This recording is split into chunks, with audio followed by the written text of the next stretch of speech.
Welcome students, एक बार फिर से स्वागत है एक्सेट केमिस्ट्री में। आज आपके लिए लेकर आए हैं कोऑर्डिनेट कंपाउंड्स का एक नया वीडियो। आज हम बात करेंगे कोऑर्डिनेट कंपाउंड्स की। कोऑर्डिनेट कंपाउंड्स, इनको कॉम्प्लेक्स सॉल्ट्स भी कहा जाता है या फिर कोऑर्डिनेट कॉम्प्लेक्सेस भी हम इनको बोल सकते हैं। अब ये कोऑर्डिनेट कंपाउंड्स होते क्या है, नाम से क्लियर है। कोऑर्डिनेट कंपाउंड्स यानी ऐसे कंपाउंड्स या फिर ऐसे सॉल्ट जिनके अंदर कोऑर्डिनेट बॉन्ड हमें देखने को मिलेगा। ठीक है, तो सबसे पहले कंपाउंड्स को डिटेल में डिस्कस करने से पहले हमें कोऑर्डिनेट बॉन्ड को अच्छे से पढ़ लेना बहुत जरूरी है, जो कि हमने केमिकल बॉन्डिंग में भी पढ़ा था और यहाँ पर भी हम इसको डिटेल में डिस्कस करेंगे बच्चों। ठीक है, अब बात हो रही है सॉल्ट्स की, यानी कि इनको कॉम्प्लेक्स सॉल्ट भी कहा जा रहा है। तो पहले सॉल्ट के बारे में डिस्कशन कर लेते हैं। पहले जनरल बेसिक चीजें पढ़ेंगे, उसके बाद हम इनकी अप्लाइड चीजें पढ़ेंगे। तो सबसे पहले मैं बात कर रहा हूँ सॉल्ट्स के बारे में। तो सॉल्ट्स को अगर मैं कैटेगराइज करूं तो मैं 3 कैटेगरीज में सॉल्ट्स को डिफरेंशिएट कर सकता हूं। सबसे पहला जो है वो होगा हमारे पास simple salts, simple salts. Second category of salts हो जाएगा mixed salts, mixed salts. Third category हमारे पास होगा कोऑर्डिनेट सॉल्ट्स या फिर कोऑर्डिनेट कंपाउंड्स, कोऑर्डिनेट सॉल्ट्स या फिर इनको कह सकते हैं कोऑर्डिनेट कंपाउंड्स, कोऑर्डिनेट कंपाउंड्स। किस तरीके से सॉल्ट्स होते हैं एक एक करके डिटेल में डिस्कस करते हैं। सबसे फर्स्ट हमारे पास है सिंपल सॉल्ट्स। बच्चों, सिंपल सॉल्ट्स क्या होते हैं?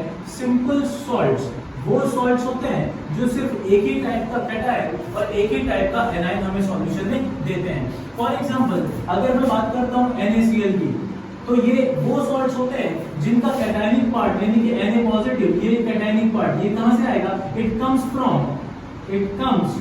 फ्रॉम कहां से आएगा? Anion, sorry it comes from base. कहां से आएगा? बेस से। और ये जो एनायनिक पार्ट है Cl नेगेटिव, ये कहां से आएगा? It comes from acid. ये तो हम सभी जानते हैं कि किसी भी सॉल्ट का फॉर्मेशन कैसे होता है? न्यूट्रलाइजेशन रिएक्शन से, कि हम एसिड को बेस के साथ रिएक्ट कराते हैं और हमें क्या मिलता है? Salt plus water. Previous classes में भी हम इस चीज को डिस्कस कर सकते हैं, तो मैं वहां पर नहीं जाना चाहूंगा। जनरल प्रोसेस है न्यूट्रलाइजेशन का। When acid is reacted with base, है ना, they will neutralise each other and form salt. तो NaCl जो बना है ये किससे बना है? NaOH प्लस HCl के रिएक्शन से बना है। तो जो सोडियम प्लस यानी कि जो कैटायनिक पार्ट है ये मुझे कहां से मिलेगा? ये मुझे बेस से मिलेगा, NaOH से। और जो Cl नेगेटिव मुझे मिल रहा है ये कहां से मिलेगा? एसिड से यानी कि HCl से मुझे मिलेगा। तो सिंपल जो सॉल्ट्स होती हैं वो कैसे बनती है? एसिड बेस के न्यूट्रलाइजेशन रिएक्शन से बनती है, जहां पे बेस से मुझे कैटायनिक पार्ट ऑब्टेन होता है और एसिड से मुझे एनायनिक पार्ट ऑब्टेन होता है। दूसरी प्रॉपर्टी, सिंपल सॉल्ट्स वो सॉल्ट्स होते हैं जहां पे एक ही टाइप का कैटायन मुझे मिलेगा और एक ही टाइप का एनायन हमें मिलने वाला है। यहाँ पे सोडियम प्लस मिलेगा और क्लोरीन नेगेटिव मुझे मिलेगा। कुछ और एग्जांपल्स भी हो सकते हैं। अनदर एग्जांपल्स जैसे KCl की अगर बात करें तो यहाँ पे मुझे K प्लस एक ही टाइप का कैटायन मुझे मिल रहा है और Cl नेगेटिव एक ही टाइप का एनायन मुझे यहाँ पर ऑब्टेन हो रहा है। कुछ और एग्जांपल्स भी कर सकते हैं। MgCl2, इसमें मुझे Mg2 प्लस कैटायन मिलेगा और Cl नेगेटिव एनायन मिलेगा। कैल्शियम क्लोराइड CaCl2, यहाँ पर कैल्शियम 2 पॉजिटिव एक ही टाइप का कैटायन मिल रहा है और एक ही टाइप का एनायन यहाँ पर ऑब्टेन हो रहा है। तो ऐसे सॉल्ट्स को कहा जाता है सिंपल सॉल्ट्स, जो सिंपल एसिड और बेस के न्यूट्रलाइजेशन रिएक्शन से बनते हैं, है ना। एक ही टाइप का कैटायन देते हैं और एक ही टाइप का एनायन देते हैं। कैटायन कहां से आता है? कैटायन बेस से आता है और एनायन कहां से आता है? वो आता है एसिड से हमारे पास। समझ आया? नेक्स्ट दूसरा सॉल्ट है हमारे पास मिक्स्ड सॉल्ट। मिक्स्ड सॉल्ट कौन से सॉल्ट्स होते हैं? मिक्स्ड सॉल्ट वो सॉल्ट होते हैं बच्चों, मिक्स्ड का मतलब क्या हो गया? मिक्स कर रखा है, यानी कि दो टाइप के सॉल्ट्स को हमने क्या किया? मिक्स कर दिया। तो जब मिक्स करेंगे more than one type of salt को, तो मुझे more than one type of cation and more than one type of anion obtain होने चाहिए, है ना। लॉजिकल बात है।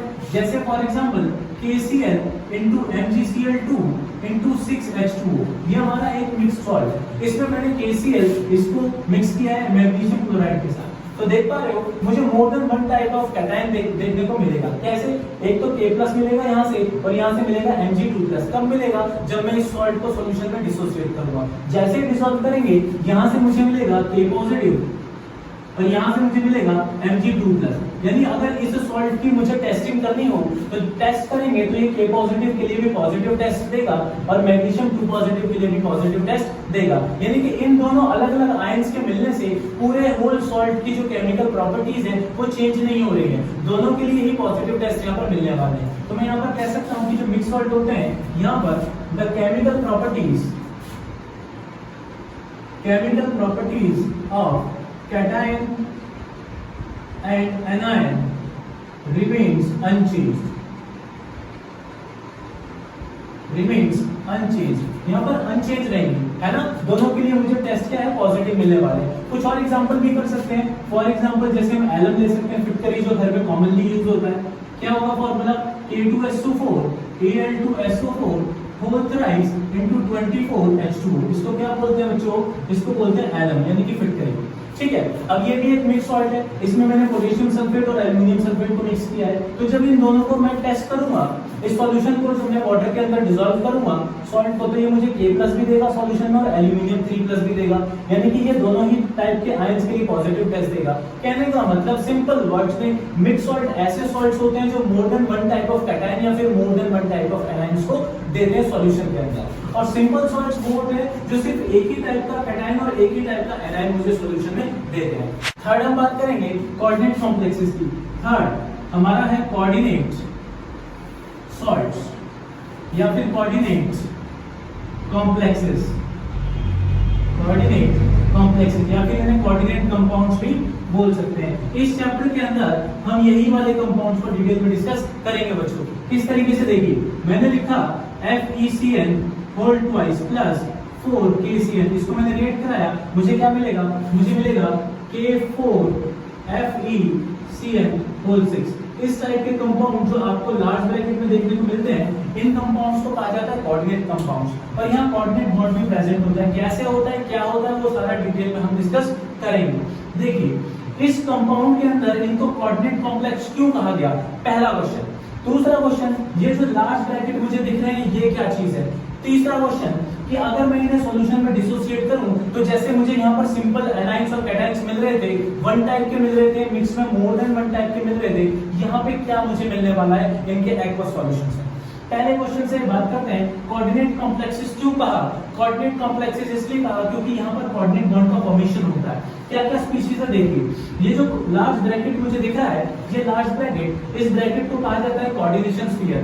कोऑर्डिनेशन स्फीयर एक ऐसी एंटिटी होती है जिसके अंदर जो भी स्पीशीज आएगी वो आयनाइज नहीं होती, वो आयनाइज बिल्कुल नहीं होती, वो सॉल्यूशन में अपनी आइडेंटिटी रिटेन करके रखती है। ये बहुत ही इंपॉर्टेंट प्रॉपर्टी है कोऑर्डिनेट कंपाउंड्स की, क्योंकि कोऑर्डिनेट कंपाउंड्स ऐसे सॉल्ट होते हैं जो एक्वस सॉल्यूशंस में अपनी आइडेंटिटी को रिटेन करते हैं, डिसोसिएट नहीं होते। कैसे, अगर मैं इनको कंपेयर करूं इन दोनों चीजों को, देखिए अगर इस सॉल्ट को मैं सॉल्यूशन के अंदर डिसोसिएट करता हूं, मैंने इसको सॉल्यूशन में डिसोसिएट किया, मुझे क्या मिलेगा, मुझे मिलेगा 4K+, यहां से ये और ये जो पूरा कॉम्प्लेक्स है ये एज इट इज अलग सॉल्यूशन के अंदर पड़ा रहेगा और ये डिसोसिएट नहीं होने वाला इस तरीके से। तो मुझे यहाँ पर मिला एक तो सिंपल कैटायन और एक complex anion, simple cation and complex anion. ये कॉम्प्लेक्स एनायन सॉल्यूशन में ऐसे कैसे पड़ा रहेगा, डिसोसिएट नहीं होगा। यानी अगर ऐसे सॉल्ट्स का मैं टेस्टिंग करूं सॉल्यूशन में तो मुझे सिर्फ K पॉजिटिव के लिए ही पॉजिटिव टेस्ट मिलेगा, आयरन के लिए और साइनाइड मॉलिक्यूल के लिए मुझे यहाँ पर कोई भी पॉजिटिव टेस्ट यहाँ पर नहीं मिलेगा, क्योंकि ये सॉल्यूशन में आयनाइज नहीं होते, ये सॉल्यूशन में डिसोसिएट फर्दर नहीं होते, इसीलिए इनको कॉम्प्लेक्स बोला गया है कि सॉल्यूशन में एज इट इज रहेंगे। तो यहाँ पर जब इनकी आयनाइजेशन होगी, इनके आयनाइजेशन पे एक तो K+ मुझे मिल रहा है सिंपल कैटायन और एक मिल रहा है कॉम्प्लेक्स एनायन। अब यहाँ पे ये मुझे कॉम्प्लेक्स एनायन मिल रहा है, ऐसा भी हो सकता है कि मुझे कॉम्प्लेक्स कैटायन मिले, ऐसा भी हो सकता है देखने को कि मुझे पूरा का पूरा जो कॉम्प्लेक्स है वो न्यूट्रल मिले, ना तो कोई कैटायन मिले और ना ही कोई एनायन मिले, है ना बच्चों। तो ये भी बात हो सकती है इन कोऑर्डिनेट कंपाउंड्स की। दूसरी बात रही कोऑर्डिनेट बॉन्ड कैसे बनता है। तो देखिए ये जो बाहर पोटेशियम आपको दिख रहा है ये काउंटर आयन है जो कि आयनाइजेबल है, इसलिए सॉल्यूशन में इसके आयंस मुझे मिल रहे हैं, ये आयनाइजेबल स्पीशीज है। और जो कोऑर्डिनेशन स्फीयर के अंदर आ गया वो नॉन आयनाइजेबल स्पीशीज है। तो इस नॉन आयनाइजेबल स्पीशीज के अंदर मुझे दो चीजें देखने को मिल रही है, कौन कौन सी। फर्स्ट ये आयरन एक सेंट्रल मेटल है और यहाँ पर साइनाइड जो है, इस साइनाइड को कहा जाता है लिगेंड्स बच्चों, है ना। ये क्या चीज है, ये एक ऐसी स्पीशीज है जो अपने लॉन पेयर ऑफ इलेक्ट्रॉन्स को आयरन को डोनेट करेगी और कोऑर्डिनेट बॉन्ड का फॉर्मेशन करेगी। यानी कि कोऑर्डिनेट बॉन्ड मुझे देखने को मिलेगा आयरन और साइनाइड के बीच में। साइनाइड अपना लॉन पेयर देगा आयरन को, कैसे देगा वो हम आगे डिस्कस कर रहे हैं बच्चों, स्ट्रक्चर ऑफ कोऑर्डिनेट कंपाउंड्स के अंदर। तो ये हमारे पास सॉल्ट्स हो गए, simple salts, mix salts and coordinate salts.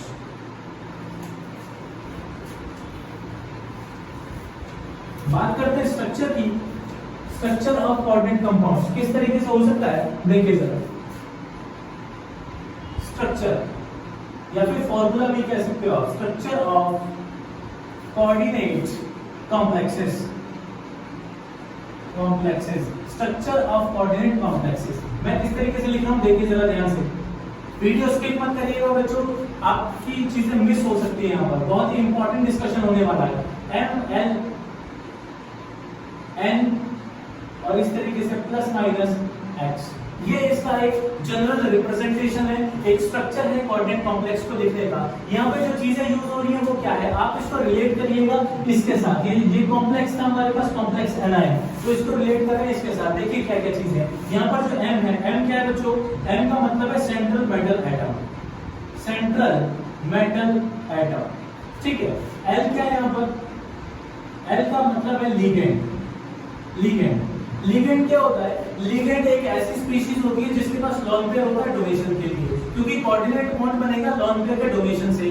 Donate कौन करेगा, लिगेंड करेगा। तो लिगेंड को हम इस तरीके से भी रिप्रेजेंट कर सकते हैं, एल लोन पेयर। तो यहाँ से ऐसे रिप्रेजेंट करने का मतलब क्या है कि लिगेंड के पास लोन पेयर ऑफ इलेक्ट्रॉन होता है ना। तो ऐसी स्पीशीज को क्या बोलेंगे, डोनर स्पीशीज। डोनर स्पीशीज का मतलब लुईस बेसिस, जो अपना लोन पेयर क्या कर सकते हैं, डोनेट कर सकते हैं। ये लिगेंड अपना लोन पेयर किसको डोनेट करेंगे, सेंट्रल मेटल एटम को डोनेट करेंगे, है ना बच्चों। अच्छा यहाँ पर n क्या है, n it is equal to, ये एक इंटीजर है यानी कि नंबर है 1 2 3 4 5 6, इस तरीके से हो सकता है बच्चों, है ना। यानी कि नंबर ऑफ लिगेंड्स, n क्या है यहाँ पर, number of ligands attached to central metal atom, attached to central metal atom, यानी सेंट्रल मेटल एटम के साथ कितने लिगेंड्स यहाँ पर अटैच है। अगर इस एग्जांपल को ध्यान से देखें तो n का वैल्यू कितना दिख रहा है, 6 दिख रहा है, यानी कि 6 साइनाइड आयरन के साथ अटैच्ड है बच्चों। तो n का जो वैल्यू है वहां पर इस कॉम्प्लेक्स में कितना होगा, 6। तो n का वैल्यू यहाँ पर जो है नंबर ऑफ लिगेंड्स को रिप्रेजेंट करेगा, ठीक है। यहाँ पर x क्या चीज है, x जो है ये भी एक इंटीजर है, यानी कि इसका वैल्यू 1 2 3 4 इस तरीके से हो सकता है। n का ये x जो है, ये x का मतलब है चार्ज, कितना चार्ज होगा। अगर ये कैटायनिक कॉम्प्लेक्स होगा तो यहाँ पर पॉजिटिव होगा, यानी कि +1 हो सकता है, +2 +3 +4 इस तरीके से। एनायनिक कॉम्प्लेक्स होगा तो नेगेटिव होगा, नेगेटिव में 1 2 3 4 यानी कि एनायनिक कॉम्प्लेक्स हो सकता है। हो सकता है x का वैल्यू कितना हो, 0 हो, यानी कि इसका वैल्यू 0 भी हो सकता है। अगर x का वैल्यू 0 हो गया, इसका मतलब क्या, 0 का मतलब कि इसके ऊपर कोई चार्ज नहीं है, तो फिर हमारा कॉम्प्लेक्स कैसा हो जाएगा, न्यूट्रल कॉम्प्लेक्स हो जाएगा। हमारे पास कोऑर्डिनेट कॉम्प्लेक्सेस न्यूट्रल भी हुआ करते हैं, ठीक है। तो ये हमारी बात हुई x की, इस तरीके से रिप्रेजेंट कर सकते हैं। अब जो कोऑर्डिनेट बॉन्ड जो बन रहा है वो कैसे बन रहा है, लिगेंड अपना लोन पेयर ऑफ इलेक्ट्रॉन किसको डोनेट कर रहा है, सेंट्रल मेटल को डोनेट कर रहा है। तो पहली चीज और सबसे इंपॉर्टेंट चीज कि मेटल के पास क्या होना चाहिए, क्या होना चाहिए मेटल के पास, मेटल के पास वैकेंट ऑर्बिटल होना चाहिए, एम्प्टी ऑर्बिटल होना चाहिए, तभी तो वो लोन पेयर ऑफ इलेक्ट्रॉन को एक्सेप्ट करेगा। तो इसके पास एम्प्टी ऑर्बिटल्स होने चाहिए, है ना। कौन कौन से एम्प्टी ऑर्बिटल्स होने चाहिए, एम्प्टी डी और एम्प्टी पी होना चाहिए। तो मैं यहाँ पर लिख रहा हूँ इंपॉर्टेंट बात, स्टार लगा के क्या लिख सकते हैं, मेटल शुड हैव, मेटल के पास क्या होना चाहिए, metal should have empty D और एम्प्टी पी ऑर्बिटल। मेटल के पास एम्प्टी डी और एम्प्टी पी ऑर्बिटल्स होने चाहिए। अगर एम्प्टी होंगे तभी क्या करेगा, एक्सेप्ट कर सकता है। बच्चों हमने बात की ट्रांजिशन एलिमेंट्स की, आप सभी ने ट्रांजिशन एलिमेंट्स पढ़े, like 3D series, scandium, titanium, vanadium, chromium. Science teacher Vinita Kapoor मंत्र को क्यों जान चलाती हो, जानते हो, कोई बात नहीं जानते हो तो भी। तो जो हमारे ट्रांजिशन एलिमेंट्स होते हैं, जो डी ब्लॉक के एलिमेंट्स होते हैं, उनके पास इनकम्प्लीटली फिल्ड डी ऑर्बिटल होता है, यानी डी जो है वो खाली है। तो एम्प्टी होगा तो वो एक्सेप्ट कर पाएगा लोन पेयर को। कुछ केसेस में पी ऑर्बिटल भी वैकेंट होती है और पी के अंदर भी लोन पेयर का एक्सेप्टेंस देखने को मिलता है। पी कहाँ मिलेगा, जैसे कि आपके पास एल्यूमिनियम है, बोरोन है, वहां पर आपको एम्प्टी पी ऑर्बिटल देखने को मिलेगा। तो हमारे पास एम्प्टी ऑर्बिटल होना चाहिए मेटल के पास और लोन पेयर होना चाहिए लिगेंड के पास। तो यहाँ पर एक कोऑर्डिनेट बॉन्ड का फॉर्मेशन हो जाएगा किस तरीके से, देखिए मेरे पास ये मेटल है और ये लिगेंड है। लिगेंड जो है अपना लोन पेयर ऑफ इलेक्ट्रॉन किसको देगा, मेटल को डोनेट करेगा। और यहाँ पे किस टाइप का बॉन्ड फॉर्मेशन हो जाएगा, कोऑर्डिनेट बॉन्ड का फॉर्मेशन हो जाएगा, कोऑर्डिनेट बॉन्ड इस तरीके से। कि लिगेंड अपना lone pair of electron central metal atom के एम्प्टी ऑर्बिटल्स में डोनेट कर रहा है, जिससे कोऑर्डिनेट बॉन्ड का फॉर्मेशन हो रहा है। ये कोऑर्डिनेट बॉन्ड कौन सा टाइप का है, सिग्मा या pi? Sigma bond, very good. ये सिग्मा बॉन्ड है बच्चों, जो मेटल के एम्प्टी ऑर्बिटल में लोन पेयर के डोनेशन से बना हुआ है। तो लिगेंड और मेटल के बीच में इस कोऑर्डिनेट बॉन्ड का फॉर्मेशन हो रहा है, जिससे इन कॉम्प्लेक्सेस को कहा जाता है कोऑर्डिनेट कॉम्प्लेक्सेस। तो अगर हम अपने एग्जांपल की बात करें तो यहाँ पर 6 साइनाइड थे। ये 6 साइनाइड आयरन को इसके एम्प्टी ऑर्बिटल में अपना अपना लोन पेयर डोनेट कर रहे हैं, यानी 6 साइनाइड है और 6 के 6 डोनेट कर रहे हैं, है ना। Each ligand donate it's lone pair. तो 6 के 6 साइनाइड अपना लोन पेयर आयरन के वैकेंट ऑर्बिटल में अपना लोन पेयर डोनेट कर रहे हैं, जिससे आयरन और कोऑर्डिनेट साइनाइड के बीच में कोऑर्डिनेट बॉन्ड बन रहा है ना, जिससे कि ये स्ट्रॉन्ग बॉन्ड का फॉर्मेशन होता है, क्योंकि सिग्मा बॉन्ड है। अच्छा, स्ट्रॉन्ग बॉन्ड होगा तो इसलिए सॉल्यूशन में डिसोसिएट नहीं होगा, अपनी आइडेंटिटी रिटेन रखेगा। कोऑर्डिनेट बॉन्ड बन रहा है, इसलिए इनको कोऑर्डिनेट कॉम्प्लेक्सेस कहा गया है। समझ में आया? बात करते हैं आगे।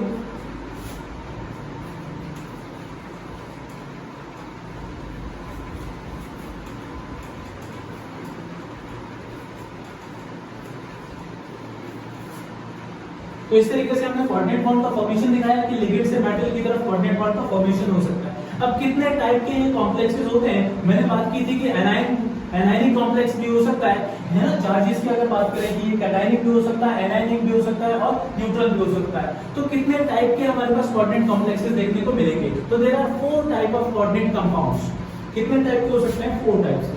मैं बात कर रहा हूं types of coordinate complexes. Types of coordinate complexes.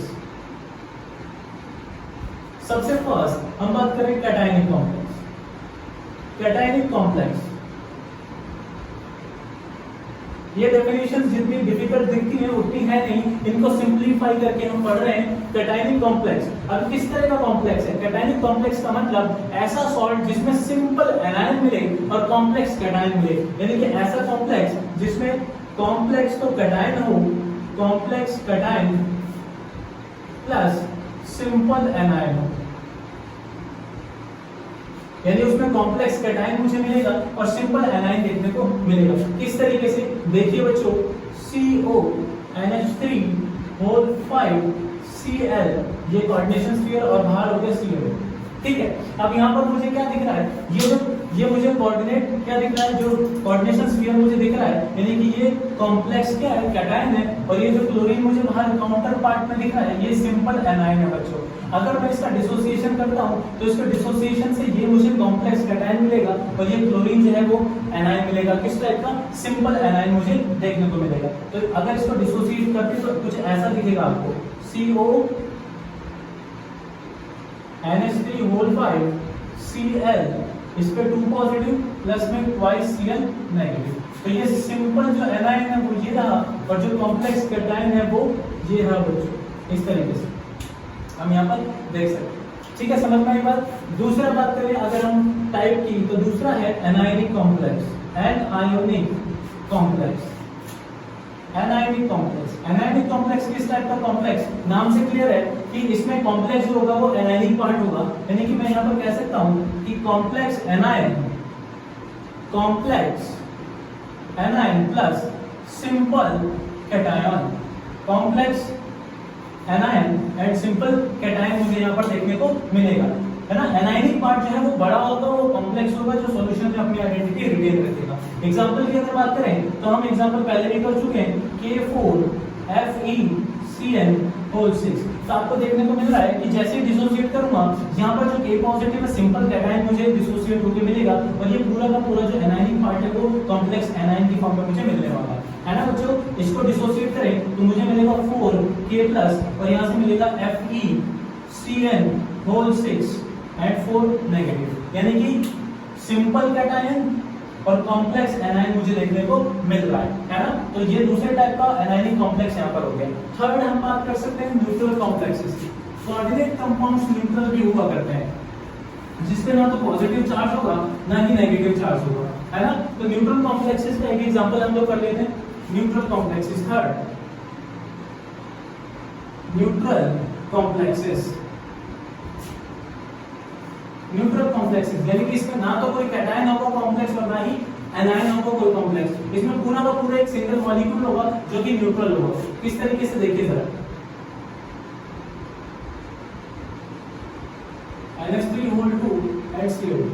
इस तरीके से।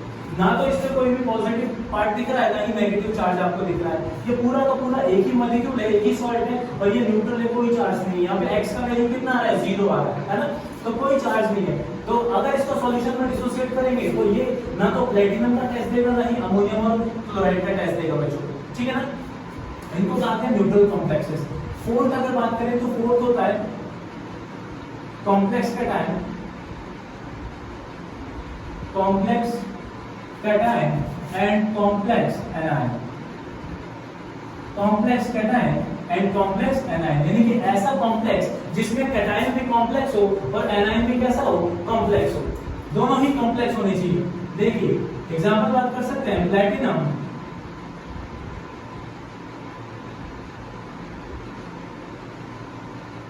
इस तरीके से।